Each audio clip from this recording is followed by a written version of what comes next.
Sering kita mendengar orang berkata seperti ini, kalau kita harus membandingkan, maka kita harus melakukannya apple to apple. Jangan membandingkan apel dengan jeruk. Artinya, kalau kita mau membandingkan sesuatu, kita harus melakukannya dengan hal yang seimbang. Bandingkanlah kenyamanan sedan BMW dengan kenyamanan sedan Mercedes. Tapi bagaimana misalnya kita membandingkan sedan BMW dengan truk? Tentu itu cara membandingkan yang sangat konyol. Mengapa? Selamanya tidak akan pernah ada titik temu. Mana yang lebih unggul di antara keduanya, sedan BMW atau truk? Saya bisa menebak, kemungkinan besar Anda berkata bahwa sedan BMW lebih unggul daripada truk. Kalau Anda menjawab seperti itu, maka jawaban Anda itu salah besar. Yang benar adalah dua-duanya sama-sama unggul, hanya saja menurut keunggulannya masing-masing. Sedan BMW menang mewah, tapi truk menang luas, sebab semuanya bisa diangkut di dalam truk itu. Sedan BMW itu meningkatkan harga diri, tapi jangan lupa itu juga menguras kantong Anda. Sebaliknya, truk itu bisa meningkatkan saldo di bank Anda ketika kita menggunakan truk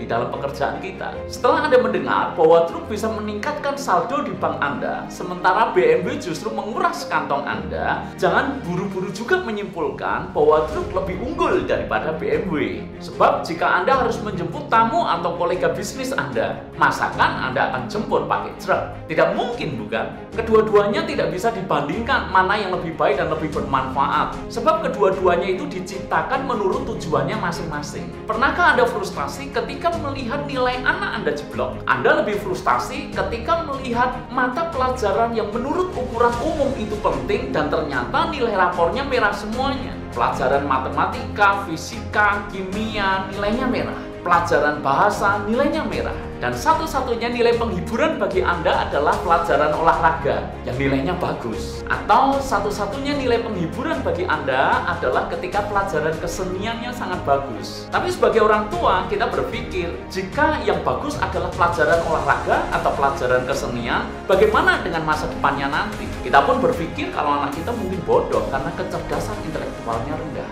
Benarkah anak yang nilai rapornya kebanyakan merah seperti itu adalah anak yang bodoh?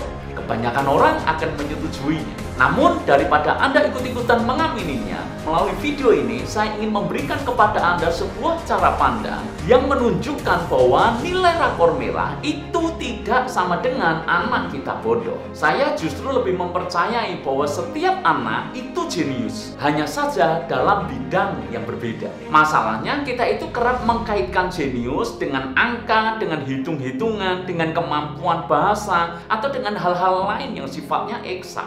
Anak yang hebat dalam olahraga atau dalam kesenian misalnya, jarang sekali disebut sebagai anak yang jenius. Maka sehebat apapun anak kita dalam pelajaran olahraga ataupun seni, tapi kalau nilai eksaknya jelek, maka kita tidak pernah menyebutnya jenius. Malah kita menganggapnya tetap saja anak yang bodoh. Sungguh sangat kasihan anak yang memiliki bakat besar tetapi di luar hal-hal yang eksak.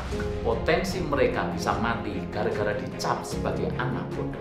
Albert Einstein yang diklaim sebagai manusia jenius di dunia, dia berkata seperti ini, setiap anak itu jenius, tapi jika kita menilai kemampuan ikan dalam memanjat pohon, maka seumur hidupnya dia akan menganggap dirinya bodoh. Bukankah ini berarti bahwa setiap orang itu punya keunggulannya masing-masing? Akankah kita menyamaratakan bahwa orang yang jenius itu adalah orang-orang yang hebat di dunia keilmuan saja? Ubah cara pandang kita dan berusahalah untuk melihat kelebihan anak kita.